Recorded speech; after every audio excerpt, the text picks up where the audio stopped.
Si ya contestó las preguntas sobre Colosenses 1:15 al 23, podemos seguir con nuestro estudio en Colosenses capítulo 1, versículo 24, al capítulo 2, versículo 7, el ministerio de Pablo, que era sencillamente la edificación de la iglesia. Leyendo en Colosenses capítulo 1, versículos 24 al 29, ahora me gozo en lo que padezco por vosotros, y cumplo en mi carne lo que falta de las aflicciones de Cristo por su cuerpo, que es la iglesia, de la cual fui hecho ministro, según la administración de Dios que me fue dada para con vosotros, para que anuncie cumplidamente la palabra de Dios, el misterio que había estado oculto desde los siglos y edades, pero que ahora ha sido manifestado a sus santos, a quienes Dios quiso dar a conocer las riquezas de la gloria de este misterio entre los gentiles, que es Cristo en vosotros, la esperanza de gloria, a quien anunciamos, amonestando a todo hombre y enseñando a todo hombre en toda sabiduría, a fin de presentar perfecto en Cristo Jesús a todo hombre, para lo cual también trabajo, luchando según la potencia de Él, la cual actúa poderosamente en mí. Volviendo al versículo 24, encontramos el sufrimiento de Pablo en su ministerio. El sufrimiento es algo que la mayoría no queremos considerar ni queremos tener que afrontar. Pero para Pablo el sufrimiento que le sobrevino como resultado de su ministerio fue causa de gozo. Me gozo en lo que padezco por vosotros. Ahora, Pablo no estaba padeciendo sencillamente por sí mismo, sino que él estaba padeciendo, él estaba sufriendo por causa, a favor de aquellos cristianos en Colosas y otros cristianos en la iglesia del Señor. Estaba cumpliendo en su carne lo que faltaba de las aflicciones de Cristo por su cuerpo, que es la iglesia, dice el texto. Debemos preguntarnos, en primer lugar, ¿cómo era posible que Pablo encontraba causa de gozo? ¿Cómo era que él regocijaba al tener que sufrir, al tener que padecer en su cuerpo materialmente por la iglesia del Señor? Bueno, hay varias razones sin duda, pero una de ellas es que Pablo había entendido que el sufrimiento es parte integral del ministerio cristiano. El ministerio cristiano incluye el sufrimiento. Hay muchos conceptos equivocados con respecto a este punto. Muchas personas ven en el ministerio, especialmente en aquellos que son predicadores, aquellos que llaman ministros, aquellos que a veces equivocadamente llaman pastores, ven en estas personas que tienen una vida que no trae dificultades. Tienen una vida que físicamente no requiere mucho de ellos. Pero la verdad es que debemos entender que el ministerio, cuando se lleva a cabo debidamente, el ministerio trae como parte del paquete, por decirlo así, el sufrimiento. En la segunda epístola del apóstol Pablo a Timoteo, el apóstol Pablo repite en cada capítulo de esta epístola este reto, esta enseñanza, que el sufrimiento, el padecimiento es parte del compromiso del siervo de Dios, de aquel obrero del Señor. Cuando él va a llevar el evangelio de Cristo, debe entender esto. Debe entender que no es algo fácil. Por tanto, en 2 Timoteo capítulo 1, versículo 8, el apóstol Pablo le escribe: Por tanto, no te avergüences de dar testimonio de nuestro Señor, ni de mí, preso suyo, sino participa de las aflicciones por el evangelio, según el poder de Dios. Estimado hermano, si usted va a ser obrero del Señor, si usted realmente va a dedicar su vida, primeramente en servicio a Dios, segundo, en servicio a la iglesia de Dios, tercero, en servicio al mundo con el evangelio de Cristo, usted debe entender que no debe sentir vergüenza al dar testimonio del Señor Jesucristo, es decir, en su caso, al predicar el mensaje de Cristo. ni debe sentir vergüenza por los demás siervos de Dios que están sufriendo, sino que debe participar de las aflicciones por el Evangelio según el poder de Dios. Y vamos a leer estos textos todos, los que tengo aquí en esta lista, en 2 Timoteo capítulo 1, 2, 3 y 4, porque quiero que quede bien sembrado en su mente y que quede sellado ahí para que usted comprenda y que esté compenetrado del hecho que como siervo de Dios usted tiene derecho al sufrimiento para la gloria de Dios y a gozarse en este sufrimiento, y que también tendrá derecho al alivio eterno, al reposo eterno con Dios y a la gloria eterna del Señor, si usted es fiel en no avergonzarse, sino en participar de las aflicciones que la vida le trae por causa del Evangelio. Demasiados predicadores, demasiados obreros del Señor están dispuestos a servir a Dios siempre y cuando no tengan problemas.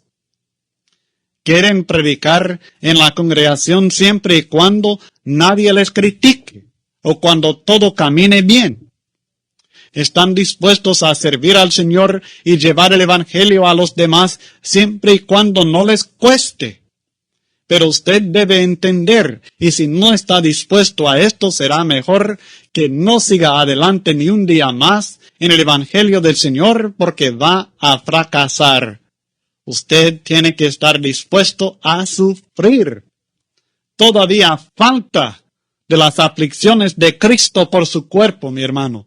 Todavía falta que usted sufra, que yo sufra, y que mis hermanos que predican la palabra del Señor en todo el mundo suframos juntos por el Evangelio del Señor, y que no sintamos vergüenza, ni que nos sintamos como cobardes, porque Dios no nos ha dado espíritu de cobardía, sino de poder, de amor y de dominio propio. Por tanto, no te avergüences de dar testimonio de nuestro Señor, ni de mí preso suyo, sino participa de las aflicciones por el Evangelio según el poder de Dios. 2 Timoteo capítulo 1 versículo 12. Pablo da su ejemplo, por lo cual asimismo padezco esto. Pero no me avergüenzo, porque yo sé a quien he creído, y estoy seguro que es poderoso para guardar mi depósito para aquel día. El versículo 16, otro ejemplo. Tenga el Señor misericordia de la casa de Onesíforo, porque muchas veces me confortó y no se avergonzó de mis cadenas. Encontramos en Pablo este ejemplo, la exhortación y el ejemplo de este hombre para nosotros que sirvió a Dios y al pueblo de Dios y sufrió y lo consideró como causa de gozo. 2 Timoteo capítulo 2 versículo 3.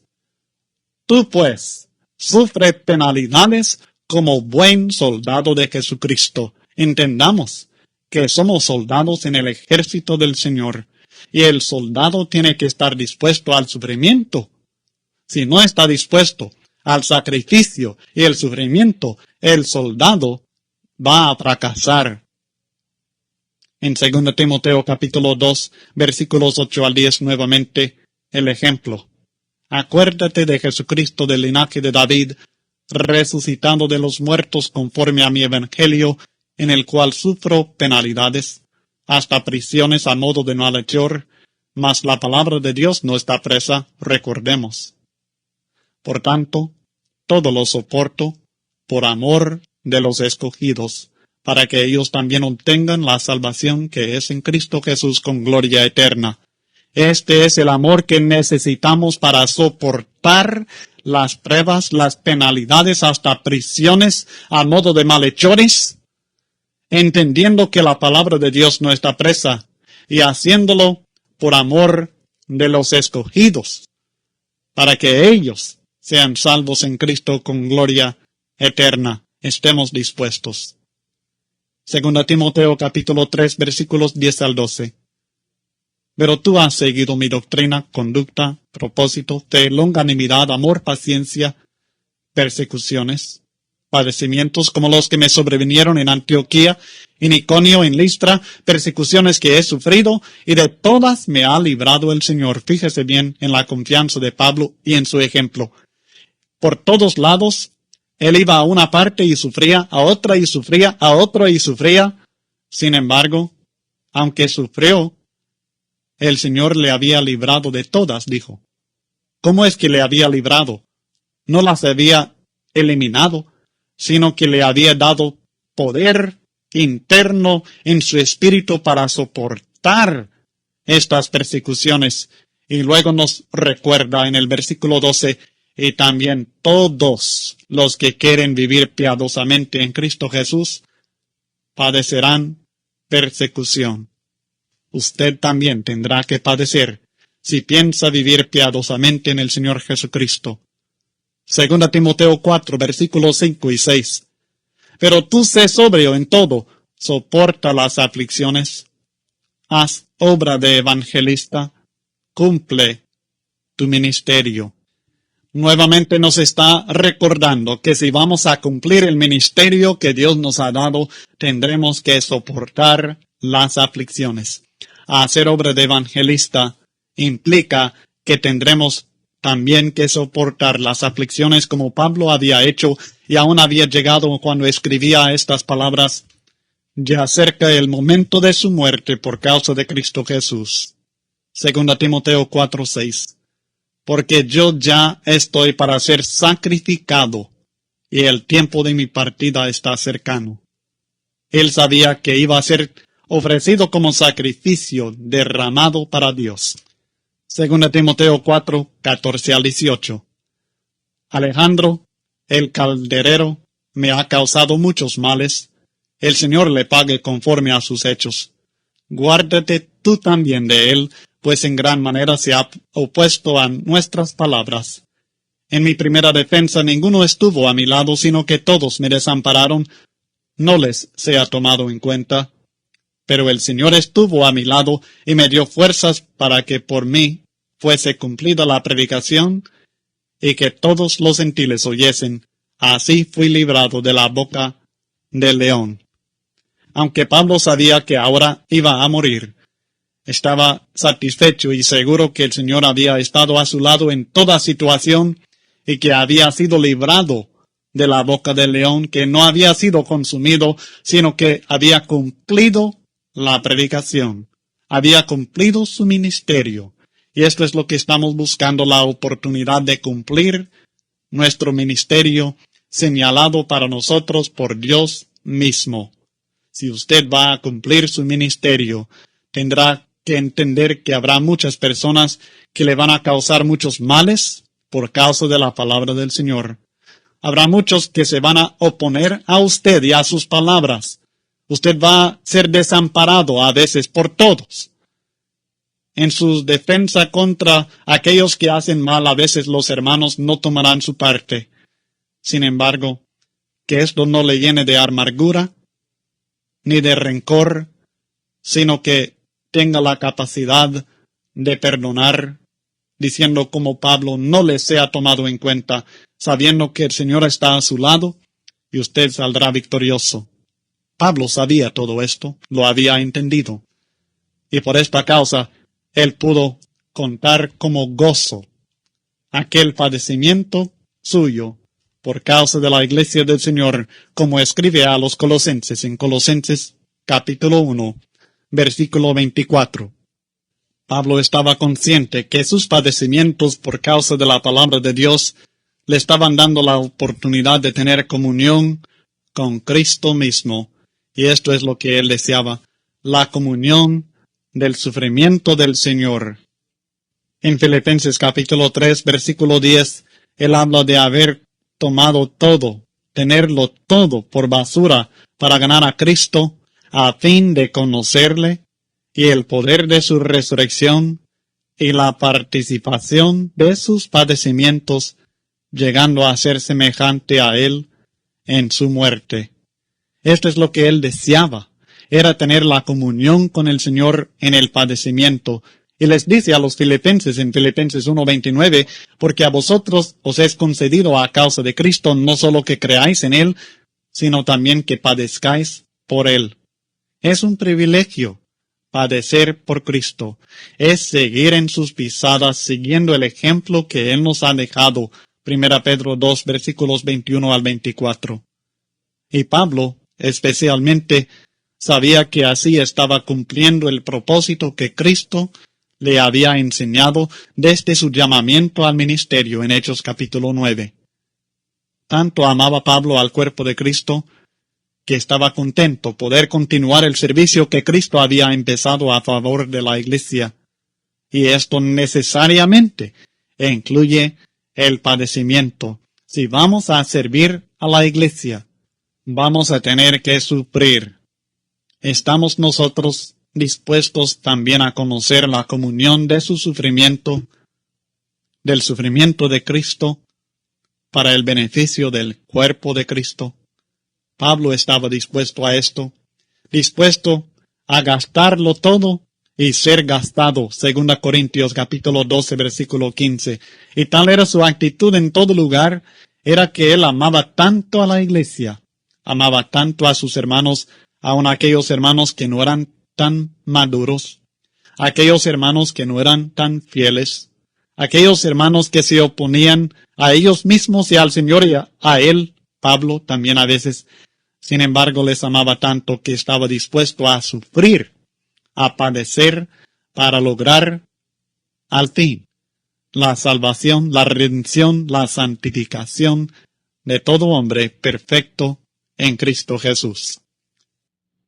Vale la pena tomar en cuenta que cuando el apóstol Pablo escribió estas palabras, él no estaba escribiendo palabras nada más, sino que él escribía no teoría, sino hechos reales que él personalmente había experimentado en su propio cuerpo. Él no estaba escribiendo promesas vanas. En estos mismos momentos en que él estaba escribiendo, se encontraba en la cárcel por causa de su ministerio entre los gentiles con el Evangelio de Cristo Jesús. Cuando el apóstol Pablo habla de aquello que falta, de las aflicciones de Cristo por su cuerpo, debemos entender claramente que él no está hablando de la obra de salvación que Cristo obró, la obra redentora, porque Cristo cumplió esta obra de redención perfectamente una vez para siempre en su muerte. Pablo ni ninguna otra persona no podía hacer nada para pagar la deuda del pecado de los colosenses. Ni usted, ni yo, ni ninguna otra persona, por muy buena que sea, no puede pagar por los pecados de otra persona. Solamente Cristo pudo sufrir en este sentido por nosotros. Nosotros no podemos sufrir por otro, ni dar a otro nuestras buenas obras para que ellos se salven. Únicamente Cristo, por medio de su obra de obediencia en morir por nosotros, sufrió en este sentido para la salvación de la iglesia. No obstante, hay un sentido en que nosotros tenemos que exponernos al peligro, al padecimiento, para la edificación del cuerpo de Cristo, para la extensión del Evangelio del Señor Jesucristo.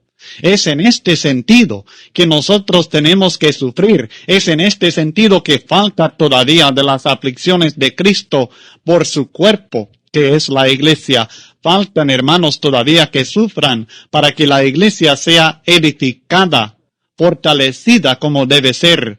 Faltan hermanos todavía que sufran para que el Evangelio se predique a toda criatura, para que la administración de Dios que nos ha sido dada a nosotros también sea anunciada cumplidamente en la palabra de Dios. Así que es en este sentido que todavía podemos nosotros cumplir en nuestra carne lo que falta de las aflicciones de Cristo por su cuerpo. Pablo lo hizo. Los demás apóstoles del Señor lo hicieron y otros cristianos de aquel tiempo, y hoy día hay hermanos que están sufriendo que están padeciendo aflicciones semejantes a las de Cristo Jesús a favor de la iglesia del Señor para que ella sea edificada, para que se defienda del error y del enemigo y del pecado, y para que sea lo que Dios quiere que seamos realmente para su gloria, una iglesia santa y sin mancha. Luego en Colosenses capítulo 1 versículo 25 encontramos la fuente del ministerio de Pablo, de la cual fui hecho ministro, según la administración de Dios que me fue dada para con vosotros, para que anuncie cumplidamente la palabra de Dios. Fíjese bien que Pablo no se puso a sí mismo en esta posición de servir a la iglesia como apóstol a los gentiles, sino que él fue hecho ministro por Dios mismo.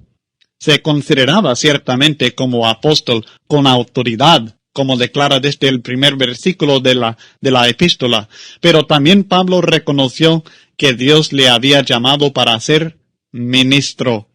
Y el concepto bíblico del ministro, el significado literal de la palabra ministro es siervo. Pablo había sido llamado, y nosotros hemos sido llamados por el Evangelio de Cristo a ser siervos del cuerpo del Señor, no a ser servidos, sino a servir como Cristo mismo vino con este propósito en mente. Aquí el apóstol habla de la administración de Dios que le fue dada para con los gentiles, y se refiere al hecho que Dios le dio a él las riquezas suyas, las riquezas de Dios, o sea, el Evangelio de Cristo, las bendiciones del reino de los cielos, para que él las distribuyera entre los gentiles. O sea que, en este sentido, Pablo fue hecho mayordomo de las cosas celestiales para los hombres.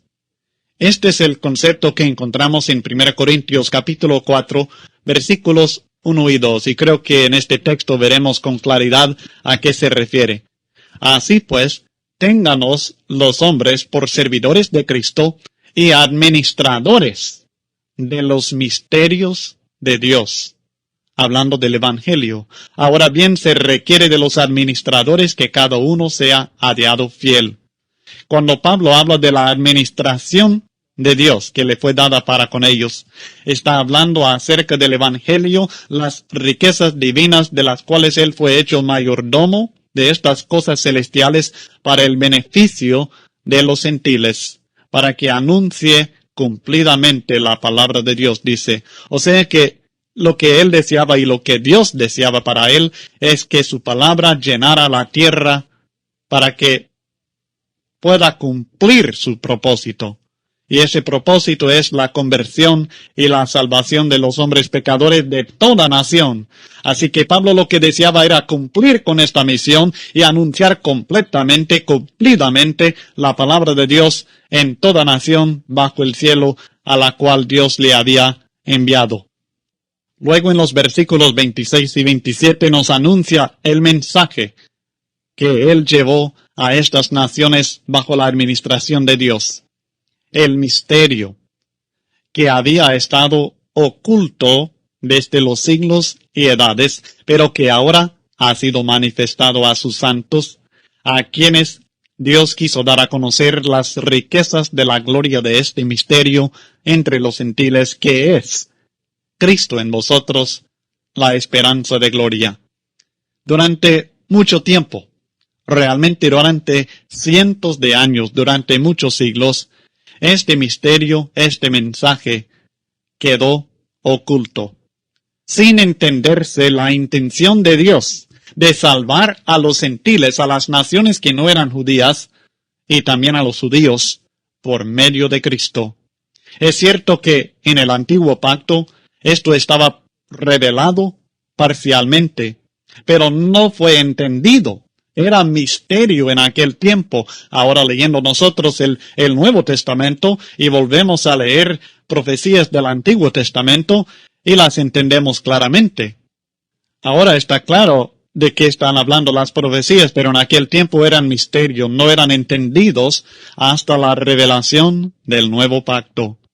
Así que en este texto, en el contexto del Nuevo Testamento, el misterio es algo que uno, por su propia ciencia, por su propia capacidad intelectual, por su propio conocimiento, no puede entender. Es algo que tiene que ser revelado, algo que tiene que ser explicado. Ahora, desde el tiempo del primer siglo, hace 1900 y más años, ahora, en el Evangelio, este misterio ha sido completamente revelado para que todos lo entiendan perfectamente. Fue misterio durante mucho tiempo, el misterio que había estado oculto, dice el texto, desde los siglos y edades, desde el principio, este misterio había estado tiempo pasado. Tiempo perfecto en el pasado, así había estado, pero que ahora algo ha cambiado. Ahora este misterio ha sido manifestado a sus santos, a los santos de Dios, a los hijos de Dios. Este misterio desde el tiempo del apóstol Pablo ya era revelado y manifestado claramente. Ya no era misterio, ya era misterio manifestado, ya era un misterio entendido por todos los santos de Dios. Muchas personas están confundidas hoy día con respecto a este misterio y están tratando de encontrar alguna respuesta mística, alguna respuesta por medio de nuevas revelaciones o nuevos profetas al misterio de Dios. Pero el misterio de Dios ya fue revelado. Ya fue manifestado desde el tiempo del primer siglo en el Evangelio de Cristo Jesús. Y vamos a leer varios textos para estar seguro que lo entendemos claramente.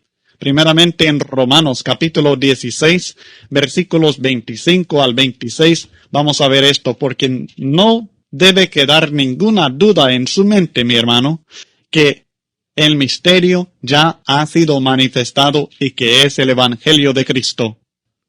El texto dice en Romanos capítulo 16, versículos 25 al 26, y al que puede confirmaros según mi evangelio y la predicación de Jesucristo, según la revelación del misterio que ha sido mantenido oculto desde tiempos eternos, pero que ha sido manifestado ahora, y que por las escrituras de los profetas, según el mandamiento del Dios eterno, se ha dado a conocer a todas las gentes para que obedezcan a la fe. Fíjese bien en este texto. Quiero que esté leyendo este texto, Romanos 16, 25 al 26 conmigo. El texto está hablando de la confirmación de estos cristianos según el Evangelio, la predicación de Jesucristo, que es según la revelación, la aclaración del misterio que se ha mantenido oculto desde tiempos eternos. Este misterio estuvo oculto en tiempos pasados desde el principio del mundo, pero ahora ha sido manifestado en la predicación de Jesucristo, en la predicación del Evangelio. Y se ha dado a conocer, dice, a todas las gentes para que obedezcan a la fe. Ya no es misterio, sino que es un misterio ya revelado, ya manifestado a todo mundo en el Evangelio de Cristo Jesús. 1 Corintios 2, versículos 7 y 8. Mas hablamos sabiduría de Dios en misterio, la sabiduría oculta la cual Dios predestinó antes de los siglos para nuestra gloria, la que ninguno de los príncipes de este siglo conoció, porque si la hubieran conocido, nunca habrían crucificado al Señor de gloria. Versículo 10. Pero Dios nos las reveló a nosotros por el Espíritu, porque el Espíritu todo lo escudriña, aún lo profundo de Dios. Entonces aquello que era misterio, ahora ha sido revelado en el Evangelio de Cristo Jesús. Y así muchos textos enseñan exactamente esto. Es un misterio que ha sido manifestado a los santos de Dios. No solamente a los grandes intelectos ni a los filósofos como los gnósticos, sino que fue revelado por inspiración del Espíritu Santo a los apóstoles y profetas, y ellos lo han escrito, y ellos lo han dejado en forma escrita, y nosotros leyéndolo podemos entender lo que ellos entendían acerca del misterio de Cristo. En Efesios capítulo 3, versículos 3 al 5, la Biblia dice que por revelación me fue declarado el misterio, como antes lo he escrito brevemente. En los primeros 2 capítulos de Efesios, el apóstol Pablo ya escribió en breve el misterio, la revelación del misterio que él recibió. Lea el versículo 4 de Efesios 3. Leyendo lo cual, podéis entender cuál sea mi conocimiento en el misterio de Cristo. El apóstol Pablo dice que cuando nosotros leemos lo que él escribió en Efesios capítulos 1 y 2, nosotros podemos entender el conocimiento que él tiene por inspiración en el misterio de Cristo. Misterio que en otras generaciones no se dio a conocer a los hijos de los hombres, como ahora es revelado a sus santos apóstoles y profetas por el Espíritu. Usted no necesita ahora alguna nueva revelación para entender el misterio de Dios. No necesita que algún profeta moderno venga para explicarle el misterio de Dios. El apóstol Pablo y los demás apóstoles y profetas recibieron la revelación del misterio en el tiempo del primer siglo por el Espíritu Santo. Y el apóstol Pablo es uno que dejó escrito este misterio en forma explicada para nosotros, y nosotros podemos leer en sus escritos y entender lo que él entendía por inspiración acerca del misterio que ya había sido revelado. Creo que esto queda claro. Profetas modernos que pretenden haber descubierto este misterio, o que aleguen que Dios se lo ha revelado a ellos en estos días, son herejes de igual manera que los gnósticos del primer siglo. El secreto, el misterio revelado, el secreto de cómo lograr la gloria de Dios, ya no es secreto, es una revelación divina, y la revelación es muy sencilla. Cristo en vosotros, la esperanza de gloria. ¿Me sigue en Colosenses capítulo 1? Estamos leyendo en los versículos 26 y 27. Fíjese bien. El misterio que había estado oculto desde los siglos y edades, tiempo pasado, pero que ahora, tiempo presente, ha sido manifestado a sus santos, a quienes Dios quiso dar a conocer las riquezas de la gloria de este misterio entre los gentiles. ¿Qué es este misterio que Dios nos ha dado a conocer? Que es Cristo en vosotros, la esperanza de gloria. Este es el misterio, que cuando Cristo está en nosotros y nosotros estamos en Él, nosotros tenemos la esperanza de la salvación eterna en la gloria divina. La habitación de Cristo en el hombre es la base para que Dios pueda cumplir la promesa del Evangelio, de salvarnos eternamente, de darnos gloria eterna. Cristo en nosotros es la esperanza de gloria, es el plan que era un misterio, el plan de salvación no solamente para los judíos, sino también para todas las naciones. Si Cristo no está en nosotros, no podemos tener la esperanza de estar con Dios. Pero si Cristo está en nosotros, esta esperanza es nuestra. Y Él está en nosotros desde el momento de nuestra obediencia al Evangelio de Cristo Jesús.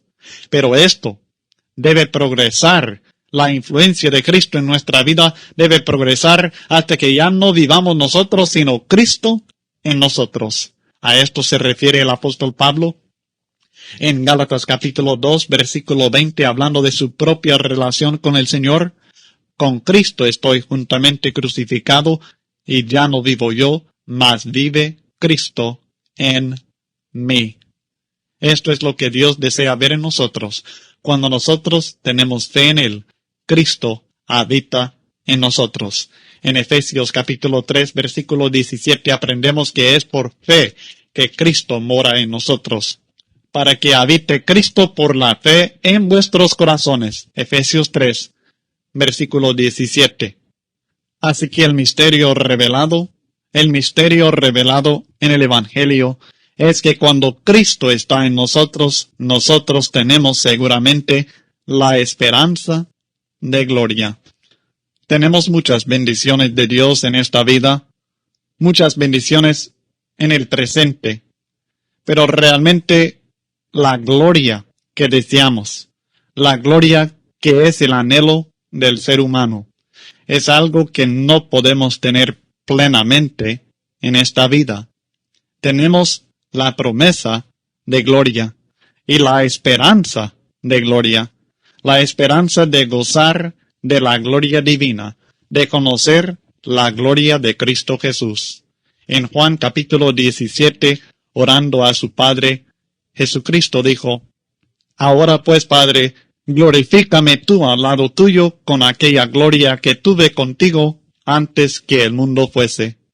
Después de terminar con su vida en este mundo, Cristo Jesús fue glorificado por el Padre y volvió a aquella gloria eterna que él había gozado con el Padre antes que el mundo fuera creado.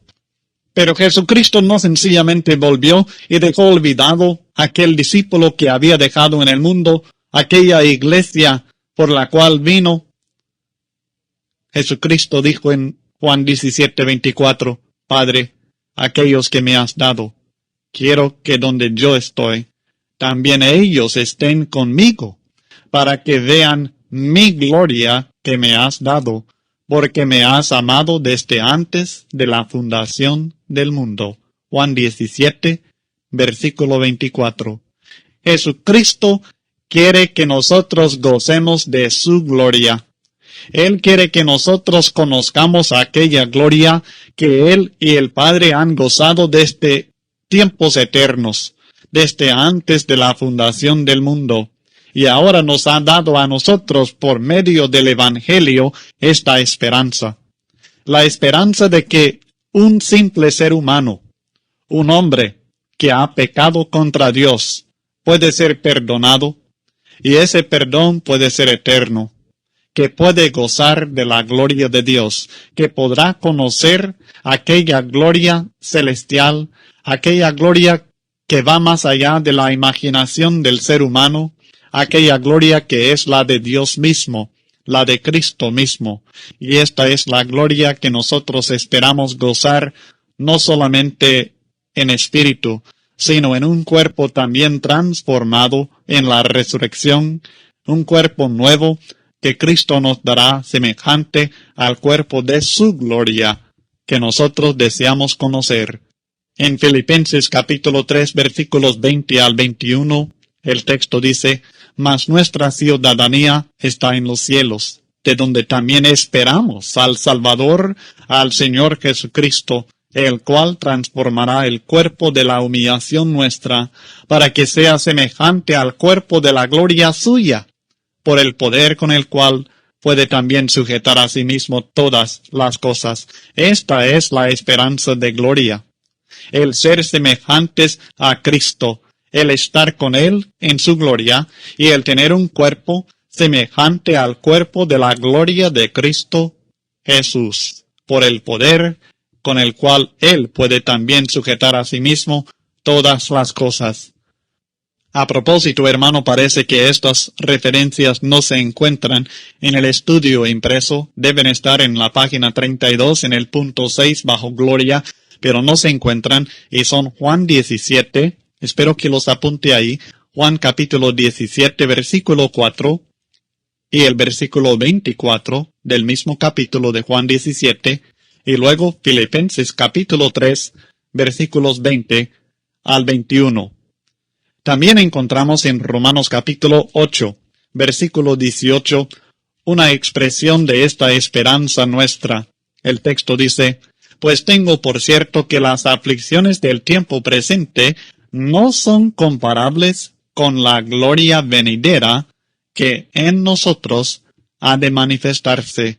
Esta es la gloria que nosotros esperamos, porque a pesar de las muchas bendiciones que tenemos en esta vida, todavía nos falta recibir la libertad gloriosa de esta corrupción, la libertad gloriosa del padecimiento de esta vida. Esta es la esperanza de gloria que nosotros tenemos, una esperanza maravillosa que nosotros esperamos, la adopción. El versículo 23 declara la redención de nuestro cuerpo, porque en esperanza fuimos salvos, pero la esperanza que se ve no es esperanza, porque lo que alguno ve, ¿a qué esperarlo?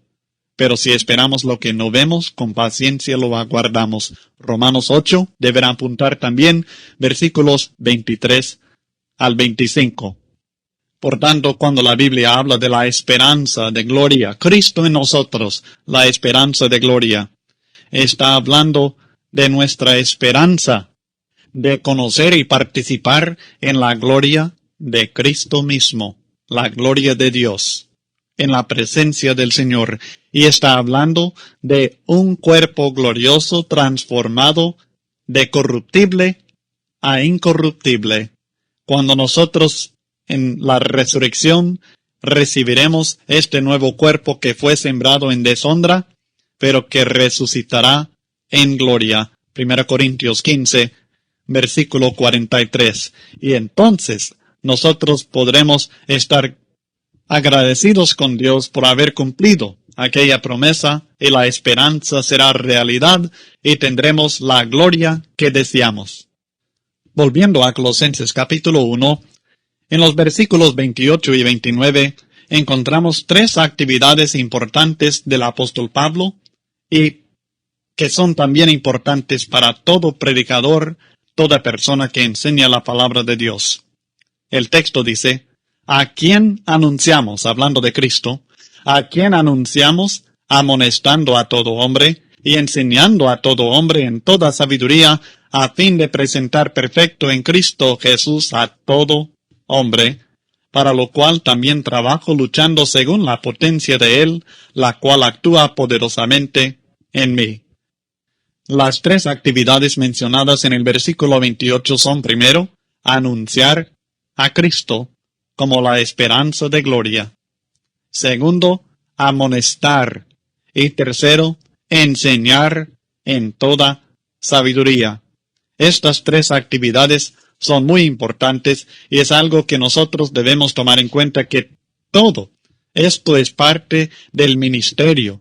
Todo esto es parte de la predicación de la palabra de Dios. Debemos anunciar a Cristo. Debemos anunciar a Cristo como la esperanza de gloria. Debemos predicar el Evangelio del Señor, las buenas nuevas de salvación, enseñar a las personas acerca de las promesas de Dios. Pero no solamente debemos enseñar esto, también tenemos la responsabilidad de amonestar, de corregir, de reprender a los hombres por los errores que están cometiendo, especialmente a aquellos que son rebeldes contra la palabra de Dios. Y tercero, debemos enseñar a todo hombre en toda sabiduría. Enseñar en toda sabiduría. Instruir, tomar el tiempo de explicar el significado de las enseñanzas más profundas de la palabra del Señor. No solamente predicar lo fundamental del Evangelio y luego amonestar a los hombres, sino tomar el tiempo para instrucción, que va a servir para la edificación del individuo, con este propósito en mente, un propósito muy específico, y ese propósito específico es presentar perfecto en Cristo Jesús a todo hombre. Esta era la meta del apóstol Pablo. Era su propósito en su ministerio, presentar perfecto en Cristo Jesús a todo hombre. Con esto en mente anunciaba a Cristo como la esperanza de gloria, amonestaba a los hombres y enseñaba a los hombres en toda sabiduría. La palabra perfecto significa completo, completamente desarrollado, o sea, maduro. En Colosenses 1:22 vimos que Cristo murió y sufrió en su carne por medio de la muerte para presentarnos santos y sin mancha e irreprensibles delante de Dios. Parte de nuestra perfección en cuanto a la ausencia de culpa, la ausencia del pecado, esta santificación se logra por medio de la sangre de Cristo que nos limpia y por medio de nuestra propia constancia en la luz de Dios, en la palabra del Señor. Cuando nosotros hacemos esto, estamos perfectos en este sentido. Pero perfección, el sentido de que está hablando aquí el apóstol Pablo en Colosenses 1:28, es la madurez de la persona. Es que no solamente se convierta la persona, sino que la persona se vaya madurando, perfeccionando. Y esto es posible únicamente por medio del poder de la palabra de Dios en la vida de uno. En 2 Timoteo capítulo 3, versículos 16 al 17, creo que encontramos un pasaje que nos ayuda a entender exactamente a qué se refiere Pablo cuando habla de esta meta o este propósito de presentar perfecto en Cristo Jesús a todo hombre. El texto dice: toda la Escritura es inspirada por Dios y útil para enseñar, para redarguir, para corregir, para instruir en justicia, a fin de que el hombre de Dios sea perfecto, enteramente preparado para toda buena obra. Encontramos nuevamente que el propósito de la Escritura, la palabra inspirada por Dios, la palabra que Dios nos ha dado, el propósito de esta Escritura mediante la enseñanza y la corrección, la instrucción del hombre, es a fin de que el hombre de Dios sea perfecto. Y luego nos explica lo que esto significa: enteramente preparado para toda buena obra. Esta era la meta que el apóstol Pablo tenía en su ministerio en la iglesia del Señor. Y es la misma meta de todo predicador, de toda persona que enseña la palabra del Señor: presentar a los hombres perfectos, enteramente preparados para toda buena obra. Nosotros no podemos obligar a las personas a hacer las buenas obras, pero cuando hay una persona que tiene buena voluntad, es nuestra obligación instruir, corregir, redarguir, enseñar a esta persona en la palabra de Dios, en la Escritura inspirada, para que este hombre sea perfecto, es decir, para que sea completo, maduro. No dejarlo a medias, sino prepararlo enteramente para que pueda llevar a cabo toda buena obra. Y esto se hace únicamente por medio de utilizar correctamente la Escritura inspirada, la palabra de Dios. De esta manera, Cristo encontrará personas maduras. Así que somos perfectos, o podemos ser perfectos en Cristo Jesús de dos maneras. Primeramente, en el sentido de no tener mancha ni ningún pecado contra nosotros. Somos perfeccionados por medio del sacrificio de Cristo, la sangre de Jesús que nos limpia de todo pecado y toda maldad. Pero hay otro aspecto de la perfección, y es la madurez, el ser completo, el ser enteramente preparado para toda buena obra. Y esto se logra únicamente cuando alguien nos enseña y nosotros mismos estudiamos para perfeccionarnos y prepararnos para toda buena obra en la palabra de Dios. Ahora, para lograr esto en una congregación en la iglesia del Señor, o aún en un grupo de hermanos dentro de la iglesia del Señor, esta madurez, esta perfección espiritual, requiere un gran esfuerzo de parte de aquel que está enseñando, o aquel grupo de hermanos que están enseñando y preparando a la congregación. Esto requiere un esfuerzo tremendo. Y precisamente a esto se refiere el apóstol Pablo en Colosenses capítulo 1, versículo 29. Para lo cual también trabajo, luchando según la potencia de Él, la cual actúa poderosamente en mí. El deseo de Pablo, su meta, es presentar perfecto en Cristo Jesús a todo hombre. Para lograr esto, él está anunciando a Cristo, amonestando a todo hombre y enseñando a todo hombre en toda sabiduría. Pero esto requiere esfuerzo.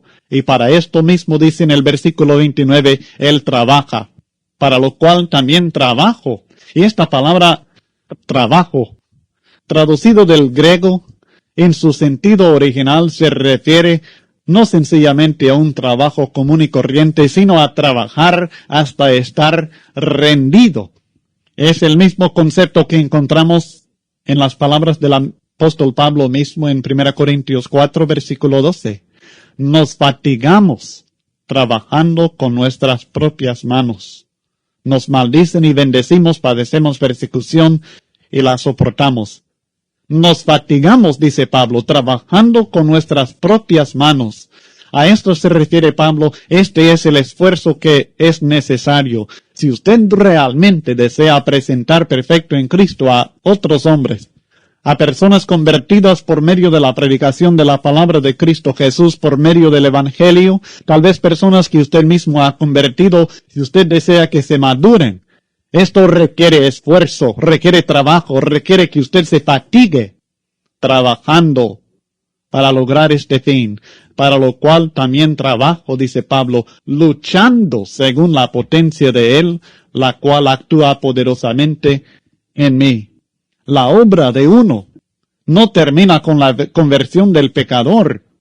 Necesitamos seguir el ejemplo del apóstol Pablo, que siguió en sus esfuerzos por lograr la madurez de estos nuevos cristianos. ¿Qué son estas epístolas que se escriben? ¿No son cartas del apóstol Pablo inspiradas por el Espíritu Santo, pero esfuerzos también de este hombre de Dios para lograr la madurez, la corrección, la instrucción de aquellos cristianos, muchos de los cuales él había convertido? Precisamente esto, y nosotros necesitamos reconocer que nuestra responsabilidad no termina cuando nosotros bautizamos a una persona, al contrario, está comenzando la lucha por esta persona, el luchar para lograr la salvación eterna de este individuo. Pero recordemos, hermanos, que esta lucha, este trabajo, no depende solamente de nosotros, sino que tenemos que luchar según la potencia de Dios, que actúa poderosamente en nosotros.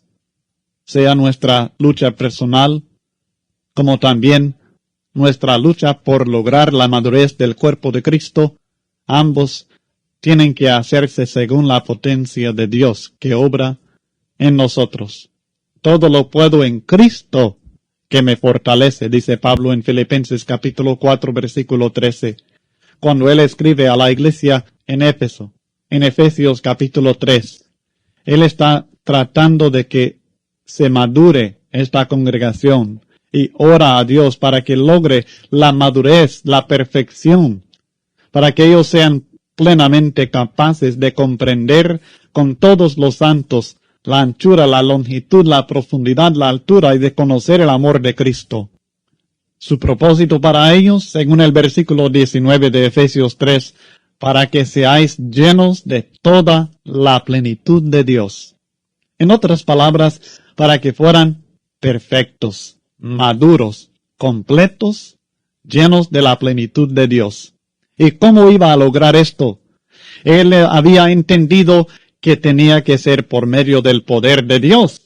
En los versículos 20 y 21 declara, y a aquel que es poderoso para hacer todas las cosas mucho más abundantemente de lo que pedimos o entendemos, según el poder que actúa en nosotros, a Él sea gloria en la Iglesia, en Cristo Jesús, por todas las edades, por los siglos de los siglos. Amén.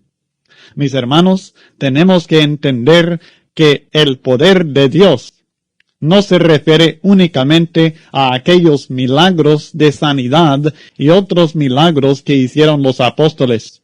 También hay un poder espiritual que obra en el cristiano, en aquel que ministra en la palabra de Dios, en aquel que enseña la palabra del Señor. Hay un poder que actúa en nosotros para lograr la madurez, para lograr que la iglesia sea fortalecida, para lograr que la iglesia sea perfecta, llena de toda la plenitud de Dios.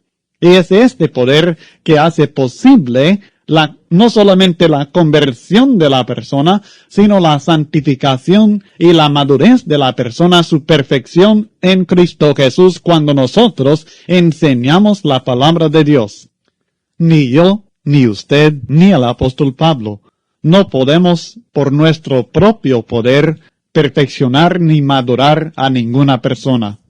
Es necesario que utilicemos el poder de Dios, su palabra, y luego que el poder de Dios también actúe en nosotros. Sí, Dios está trabajando con nosotros.